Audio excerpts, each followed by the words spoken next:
Alright, so let's look. I'm going to zoom out just a tad here to get all three of these.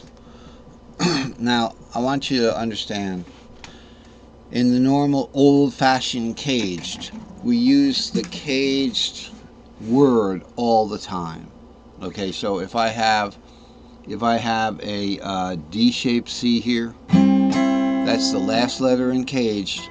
Going up to the next shape, we're going to start the word caged over again and get a C-shaped C, and then A-shaped C, word caged, C-A-G-E-D, D, C, A, G, kind of thing, E. So we use the word caged. And then when we go from string to string, that's when it's connected. That's when they're connected. But if you skip every other letter in the word caged, it goes C, skip A to G, skip E to D, skip C to A. And here's where we get these things. So let's just look here. E would go, let's look at A. In cage, A would go to G, right? Well, here we're skipping two of them because we're on the long patterns. We're skipping two of them. So let's zoom in a little bit so you can see what's going on there. So in the A5 we skip, well, let's spell the word cage. C-A-G-E-D. Notice there's two E's there and there's two C's there. That's because they're the same. C and E are very interesting cages. Okay? Let's look at C and E here. Okay, there's C and E here. Of course, the fourth of the C shape is the E shape. Here's your C shape C. We'll put the capo on. C shape and then E shape within the same cage. That's why we have two C's. And with the E cage, okay, where we have to now take the cable off because we're usually going to play E like this. Okay, we'll play an E-shaped F. E-shaped F goes to C-shaped C. Okay, so the fifth of E is C.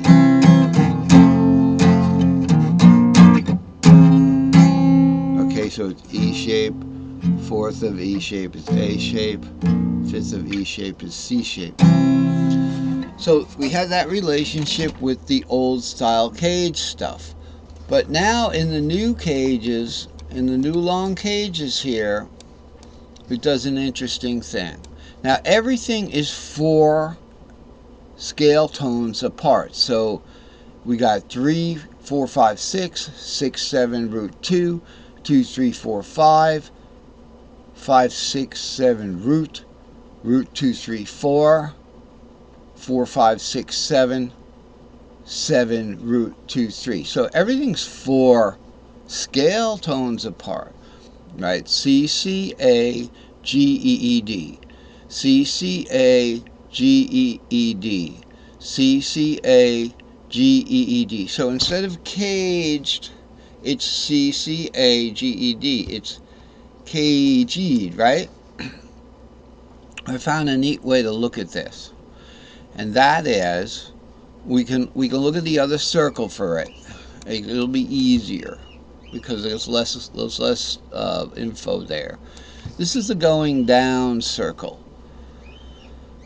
C and E, 3rd and 7th, but then we're going to do C and E, 4th and root. Notice 3 and 4 are buddies. 7 and root are buddies. So we do the C cage and the E cage. It kind of has a little stutter. And then we go to the 4th of E is A, the 4th of A is D, 4th of E, yeah, is A, because these are long cages now. The 4th of A is D, 4th of D is G, or you can just, you know, do the modal. Okay, the 4th of G is C.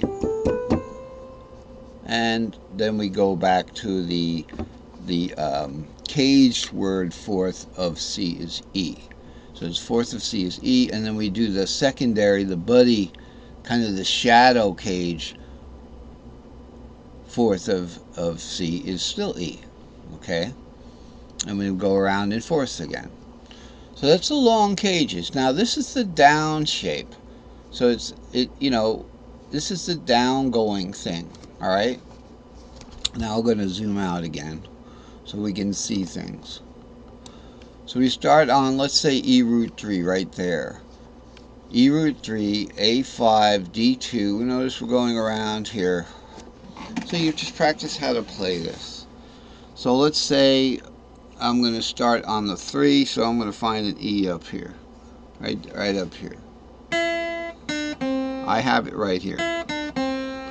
So it's 3, 2, root, 7, 6, 5 is the A shape. Then 4, 3, 2. Now I'm going to have to warp that down, right?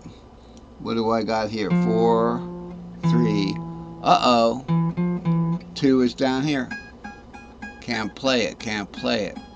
Okay, because of the tuning string. So we would be better off starting it in maybe a different key, or just starting from way up here. It would go root. Let's see, where's our root? Oh, we're starting on the 3rd. Sorry, my bad. Root 2, 3, 7, 6, 5, 4, 3, 2, root 7, 6, 5, 4, 3, 2, root 7. Okay, so that's kind of difficult, but that's what we did. We started on root, and we ended up over here. And remember, there's always one shape that isn't played because it's a 6-string guitar and a 7-string shape stack. So the root is doubled here just to show how 5 will go to root. 1, 2, 3, 4, 5, 6, 7. Now, which one were we missing? We're always missing the modal 5th on the PllayAway build. Okay, so let's look at root 2, 3. Okay, root 2, 3, 4, 5, 6, 7, root 2, 3, 4, 5, 6, 7, root 2, 3, 4. Where'd the 5th go?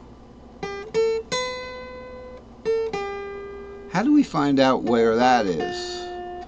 Well, 4 to 5 is a whole step. So always keep track of the numbers that you're on. So that's it. One of them goes up, C3 to G6 to D2 to A5, right? C3, G6, D2, A5. So there's an up going and there's a down going. And we've pretty much covered this chart now. So I just want to review a little bit. Here we go, C3, C4, A5, C, C, A, G, E, E, D. Let's just review a teeny bit. I want to put the rest of this chart back together here.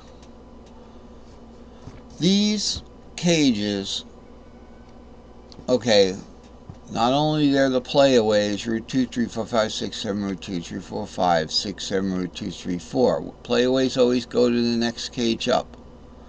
So they're going to migrate away from the fret nut. If we don't care where the fret nut is, let's say we're on this root, we're a whole octave up, we can go root 2 and play the small cage. And right here we have a cutout. This cutout is an early cutout, it's a major cutout. And we have that from the last chart here. Okay, where the root right here, we have a major 3rd right there, root to 3. So the major root always goes to its minor 3rd. Okay, and the minor, well, this one's half diminished, goes to a minor 3rd also. Not also. The major 3rd goes to a minor modal 3rd in its scale. Okay, so it's a major 3rd. Here in the half diminished we have a minor 3rd, and over here we have the minor 3, 4, 5 going to its parent major.